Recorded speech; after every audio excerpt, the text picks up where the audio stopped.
Hello दोस्तों, मैं दीपक महोबिया, मेरे YouTube चैनल में आपका स्वागत है। दोस्तों, क्या 100 रुपये का स्टॉक अगर 50 रुपये में मिले तो इसका मतलब ये है कि सीधे खरीद लेना चाहिए? जब भी आप शेयर मार्केट में निवेश करते हैं, कोई भी स्टॉक खरीदते हैं, उस समय किसी की राय को बिना सोचे समझे बिल्कुल भी ना माने। अगर कोई आपको कुछ सजेस्ट करता है तो सबसे पहले उसके कारण को समझिए, उसके बाद उस स्टॉक को खरीदने के लिए आगे बढ़ें। अगर आप पाते हैं कि कोई महंगा स्टॉक अगर अपने न्यूनतम लेवल पे चल रहा है तो उस समय अगर आप उस स्टॉक को खरीदना चाहते हैं तो सिर्फ ये देख के कि वो अभी अपने 1 साल के लो पे चल रहा है या फिर 2 साल के लो पे चल रहा है तो उसके कारण आप उस स्टॉक को खरीद रहे हैं, ऐसा नहीं। आप कम से कम ये 5 पॉइंट चेकलिस्ट ज़रूर चेक करें जब आप ऐसे स्टॉक को खरीदना चाहते हैं। दोस्तों, इस वीडियो का पर्पस सिर्फ आपको जानकारी देने का उद्देश्य है। जब आप स्टॉक खरीदते हैं तो अच्छे से रिसर्च करें, उसके बाद ही खरीदें। तो दोस्तों, आपको ये तो समझना है कि अगर कोई स्टॉक अपने 1 साल के लो पे चल रहा है या फिर लाइफ टाइम लो पे चल रहा है या उस स्टॉक का कीमत अचानक से कम हो रहा है, इसके पीछे ज़रूर कुछ ना कुछ कारण होगा ही, और उस कारण का इम्पैक्ट हो सकता है कि लंबे समय के लिए भी पड़े। तो ऐसा नहीं कि अगर 100 रुपये का स्टॉक आपको 40 रुपये 50 रुपये में मिल रहा है तो आप तुरंत खरीद लें, ये सोच के कि हाँ अभी 4 महीना 6 महीने साल भर में वो डबल तिबल हो जाएगा। हो सकता है, लेकिन उल्टे की भी संभावना है। जब वो 40 या 50 रुपये में जो चल रहा है वो आके 10 या 20 रुपये तक भी पहुंच जाए। इसलिए आपको ये 5 पॉइंट जो मैं आपको बताने की कोशिश कर रहा हूँ, आप इसको बिल्कुल ध्यान पे रखें। तो सबसे पहले ये देखना है कि अभी रिसेंट में कोई बड़ा इवेंट तो नहीं हुआ है। इवेंट पॉलिटिकली हो सकता है, वार की सिचुएशन हो गई, या फिर जैसे अभी चल रहा है कोरोना वायरस। तो क्या ऐसा कोई इवेंट हुआ है जिसके कारण ऐसी स्थिति बन रही है कि मार्केट लगातार गिर रहा है? तो अभी का मार्केट जो 2020 में स्टॉक मार्केट इंडिया का पूरे विश्व का गिर रहा है, उसके पीछे कारण है कोरोना वायरस। तो बिग इवेंट पॉजिटिव भी हो सकता है और निगेटिव भी हो सकता है। कोरोना वायरस का सिचुएशन निगेटिव है। उसी तरह सरकार कुछ ऐसे अनाउंसमेंट कर सकती है जिससे कि बाहर का इन्वेस्टमेंट हमारे देश में बढ़ने लगे, वो पॉजिटिव न्यूज़ होगा, उसके कारण मार्केट अब जा सकता है। तो यहाँ पे मैं ये जो कुछ पॉइंट बता रहा हूँ, पॉजिटिव पे +3 पॉइंट, निगेटिव पे +5 पॉइंट, ये अपना मेरा एनालिसिस है। जब आप चेक करें तो आप भी ऐसे पॉइंट्स दे सकते हैं, ताकि एट द एंड, उसके बाद में आप एट द एंड आप ये चेक कर सकते हैं कि हाँ ठीक है, आपका जो पॉइंट का सम आपके डिज़ायर्ड लेवल पे आ रहा है तो बिल्कुल आगे बढ़े, नहीं आ रहा है तो उस स्टॉक को छोड़ दें।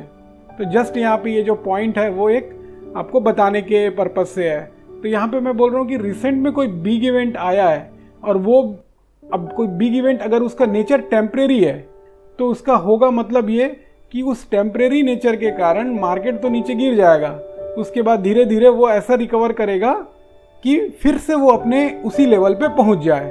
और ये ऐसे समय होते हैं जो कि एक अपॉर्चुनिटी वाले समय होते हैं। तो मेरे हिसाब से अगर कोई स्टॉक कम कीमत पे चल रहा है और ऐसा कोई बिग इवेंट्स आया है तो वो दोनों उस स्टॉक के लिए, उस स्टॉक को खरीदने के लिए पॉजिटिव ही है। बट और भी दूसरे फैक्टर्स हैं जो कि इम्पैक्ट करते हैं। तो दूसरा आता है सेक्टर ट्रेंड।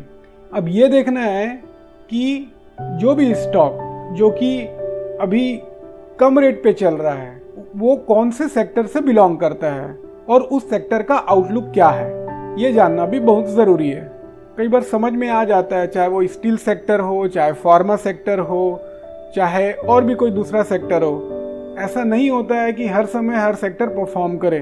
तो आपको आसानी से उस सेक्टर का ट्रेंड न्यूज़ के माध्यम से या आपके खुद के अंडरस्टैंडिंग के माध्यम से आपको पता चल जाएगा कि क्या है। जैसे कि स्टील सेक्टर की बात करें या फिर आप मीडिया और इंटरटेनमेंट सेक्टर की बात करो, तो अभी कोई मल्टीप्लेक्स, अभी सभी मल्टीप्लेक्स बंद हैं। इवन कोरोना वायरस का सिचुएशन ठीक हो भी जाएगा तो भी तुरंत ऐसे भीड़ बिल्कुल भी मल्टीप्लेक्स में नहीं जाएंगे, इसको अभी रिकवर होने में टाइम लगेगा। एयरलाइन इंडस्ट्री, एयरलाइन सेक्टर में भी वही हाल है। तो आपको ये पता चल जाएगा कि ये सेक्टर का ट्रेंड क्या है। तो अभी अगर हम बात करें एयरलाइंस की तो वो तो निगेटिव है, तो यहाँ पे भी मैंने उसी के हिसाब से पॉइंट दिया है कि अगर सेक्टर ट्रेंड पॉजिटिव है तो +5, निगेटिव है तो -3। ये मेरा अंडरस्टैंडिंग के हिसाब से है। उसके बाद में इम्पॉर्टेंट है वो है कॉर्पोरेट गवर्नेंस का इशू। दोस्तों अगर सेक्टर ट्रेंड सही है, अगर इवन रिसेंट बिग इवेंट या नई भी इवेंट है, मार्केट अपने नॉर्मल वे में चल रहा है, उसके बाद में भी अगर कोई स्टॉक गिर रहा है, गिरा हुआ है, इसका मतलब ज़रूर कोई ना कोई कॉर्पोरेट गवर्नेंस का इशू हो सकता है। ये तब बोल रहा हूँ मैं जब गिरावट बहुत बड़ी हो। आप चाहे बात करो यस बैंक की या पीएनबी, आप देखो यस बैंक कौन से लेवल पे चल रहा था, पंजाब नेशनल बैंक कौन से लेवल पे चल रहा था और आज कौन से लेवल पे है। अभी 26-27 के लेवल पे पंजाब नेशनल बैंक चल रहा है। तो दोस्तों आपको ये तो बिल्कुल गांठ बांध के समझ लेना है कि अगर कोई कंपनी पे कॉर्पोरेट गवर्नेंस का इशू आता है तो आपको जैसे ही पता चलता है, सबसे पहला काम ये करना है कि आपको उस स्टॉक से निकलने का तैयारी कर लेना है। आप जितना लंबा वेट करोगे उतना लंबा वो स्टॉक के गिरने की संभावना बन सकती है। तो इसलिए यहाँ पे मैंने अपने पॉइंट पे अगर कोई कॉर्पोरेट गवर्नेंस का इशू है तो उसको मैंने -13 पॉइंट दिया है और नहीं है तो +5 पॉइंट दिया है। अब उसके बाद में आती है inflated P, price to earning ratio. ये भी बहुत इम्पॉर्टेंट रेशियो है। जब भी आप कोई भी स्टॉक खरीदते हैं तो आपको ये ज़रूर देखना है कि पी क्या है। अब होता ही प्राइस टू अर्निंग रेशियो होता ये है कि जब एक कोई सेक्टर बूम कर रहा होता है तो उस सेक्टर में आने वाले सभी स्टॉक्स का पी ऑटोमेटिक बढ़ते जाता है। अब एक लार्ज कैप, मिड कैप और स्मॉल कैप, अब लार्ज कैप स्टॉक का पी बढ़ना समझ में आता है, मीडियम कैप और लो कैप स्टॉक का भी पी उसी रेट से बढ़ना, और उस रेट से तो बिल्कुल नहीं बढ़ता बल्कि और ज़्यादा रेट से बढ़ता है। तो ऐसे स्टॉक का प्राइस जो कि उस इंडस्ट्री के एवरेज से बहुत ज़्यादा है, देन ये ज़रूर होता है कि जब भी कोई बड़ा इवेंट आता है और निगेटिव इवेंट रहता है या मार्केट क्रैश होने की स्थिति में रहती है तो उस समय वो स्टॉक बहुत बुरी तरह से पिटता है। तो अब अगर 100 रुपये का कोई स्टॉक 50 रुपये आ गया और 50 रुपये आने पर भी पी उसका इंडस्ट्री एवरेज से ज़्यादा है, तो इसका मतलब ये है कि वो स्टॉक में अगर आप इन्वेस्टमेंट करते हो तो भी आपको तुरंत अच्छा रिटर्न मिल जाए उसकी कोई गारंटी नहीं हो सकती। तो पी बहुत इम्पॉर्टेंट रेशियो है। आप जब भी स्टॉक खरीदें तो ज़रूर इंडस्ट्री के पी से या फिर लार्ज कैप जो स्टॉक्स हैं उसके पी से कंपेयर करके देखें कि रियल में वो पी जो चल रहा है उस स्टॉक के लिए वर्थ है कि नहीं है। तो यहाँ पे मैंने अगर इन्फ्लेटेड पी है तो उसको -5 पॉइंट दिया है और अगर नहीं है तो उसको +3 पॉइंट दिया है। उसके बाद इम्पॉर्टेंट है वो है 5 क्वार्टर कंपनी परफॉर्मेंस। तो ये पिछले 5 क्वार्टर में जो कंपनी का परफॉर्मेंस है, मैं तो ये कहूँगा कि जब आप कोई भी स्टॉक खरीदते हैं तो आप उस स्टॉक से रिलेशन बनाते हैं, इसका मतलब उस कंपनी से रिलेशन बनाते हैं। तो आपको तो ये बिल्कुल देखना चाहिए कि हर क्वार्टर में कंपनी अपना परफॉर्मेंस कैसे दे रही है। और एक इम्पॉर्टेंट बात मैं आपको बताता हूँ दोस्तों कि स्टॉक मार्केट की ये स्ट्रेटजी कि आप स्टॉक खरीद लेते हैं और भूल जाते हैं। लोग ये कहते हैं, मैं भी कहता हूँ कि स्टॉक मार्केट का निवेश 4 महीना, 6 महीना, साल भर का नहीं है। लंबे समय में रिटर्न डेफिनेटली अच्छा होता है, लेकिन इसका मतलब बिल्कुल भी ये नहीं है कि आप स्टॉक खरीदें और उसके बाद में भूल जाएं। अब आप इसी सिचुएशन को ही देख सकते हैं, कोरोना वाले ही सिचुएशन में, कि जिन लोगों ने स्टॉक खरीदा था और भूल गए, तो हो सकता है कि कोई 2009, 10, 11 में कोई स्टॉक खरीदा होगा, लेकिन 2020 में आते आते हो सकता है एक पीरियड में जो है वो स्टॉक 400 भी चला गया हो, लेकिन अभी आते आते फिर से वो 100-150 के लेवल पे है, तो बेनिफिट उतना नहीं मिल पाया। इसलिए आपको ज़रूर से ध्यान में रखना है कि आप जब भी स्टॉक मार्केट में निवेश करते हैं तो आपके पास में एग्जिट स्ट्रेटेजी भी इन प्लेस होनी चाहिए। कुछ इवेंट्स, बिग इवेंट्स ऐसे जो आ जाते हैं, उसको तो वो तो अचानक से आते हैं और उसी समय आपको रिएक्ट करना पड़ेगा, वो एक हो गया। बट अदरवाइज कभी भी आप कोई स्टॉक में निवेश करते हैं तो एज ए इंडिविजुअल उस स्टॉक को ट्रैक करना बहुत ज़रूरी है, और ख़ासकर उसके क्वार्टरली परफॉर्मेंस को। कई सारे रेशियोज हैं जो आप देख सकते हो।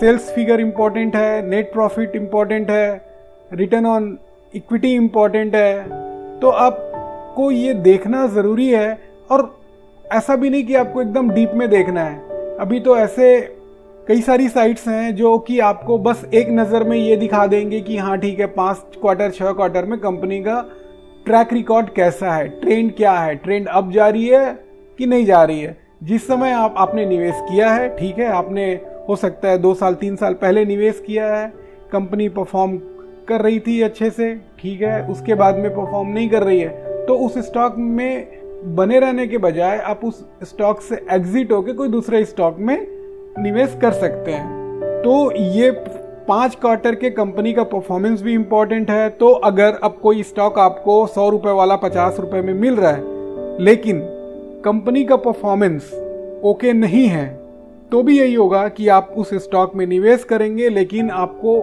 जैसा आप रिटर्न एक्सपेक्ट कर रहे हैं वैसा रिटर्न नहीं मिले। तो उसके लिए भी मैंने यहाँ पे अगर ओके है तो +5 पॉइंट दिया है, नॉट ओके है तो -8 पॉइंट दिया है, क्योंकि ये भी बहुत इम्पॉर्टेंट है।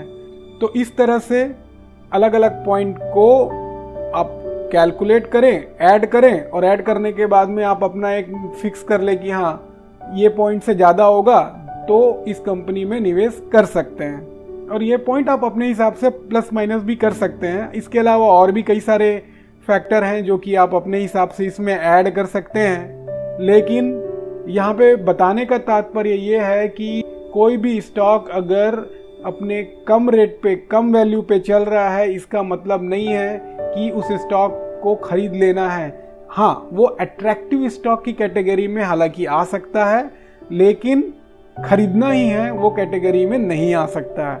कई बार आप देखे होंगे कि ऐसी न्यूज़ आती है कि ये स्टॉक तो अच्छा है लेकिन इस रेट पे चल रहा है तो खरीद लो। नहीं, अच्छा है लेकिन कुछ न कुछ कारण ज़रूर होगा वो स्टॉक उस लेवल पे आया है तो। और कॉर्पोरेट गवर्नेंस के इशू को तो आपको बहुत ही ज़्यादा वेटेज देना है। तो अब जैसे एक एग्जांपल देख लेते हैं कि अब यहाँ पे मैंने कोई बिग इवेंट की बात की है, पॉजिटिव, निगेटिव, इवन एवरेज नहीं भी हो रहा है तो भी 1 पॉइंट दे सकते हो आप। तो चलो पॉजिटिव है, पॉजिटिव को हमने 3 पॉइंट दिया, 3 पॉइंट ये हो गया। सेक्टर ट्रेंड पॉजिटिव है, चलो उसके लिए 5 पॉइंट हुआ, 5 और 3 8 पॉइंट टोटल हो गए। कॉर्पोरेट गवर्नेंस अगर निगेटिव हो गया तो -13 है, तो अब 8 और 13, अब ये हो गया कि -5 हो गया। अब -5 के बाद में इन्फ्लेटेड पी, अगर इन्फ्लेटेड पी नहीं है तो उसमें अब +3 ऐड कर देते हैं, हो गया -2। अब -2 के बाद में अब ये 5 क्वार्टर का परफॉर्मेंस वो कैसा है। अब 5 क्वार्टर का परफॉर्मेंस ऑब्वियस है कि कोई कॉर्पोरेट गवर्नेंस का इशू आया होगा तो 5 क्वार्टर का परफॉर्मेंस अच्छा तो नहीं हो सकता है। इवन पता नहीं चला अच्छा है तो भी अगर आप ऐड करते हो तो हार्डली +3 पॉइंट ये होते हैं। तो इसी तरह से आप अपना ऐड कर सकते हैं, पॉइंट्स को चेंज कर सकते हैं। लेकिन ये 5 जो पॉइंट मैंने आपको बताया है वो बिल्कुल आप ध्यान दें, उसके बाद ही कोई स्टॉक में आप निवेश करें। एक बार फिर दोस्तों कि अगर आप स्मॉल कैप और मिड कैप स्टॉक्स में निवेश करते हैं तो आपको काफ़ी केयरफुल रहना है। अभी के लिए दोस्तों इतना ही, इंतज़ार करिए मेरे अगले वीडियो का। धन्यवाद।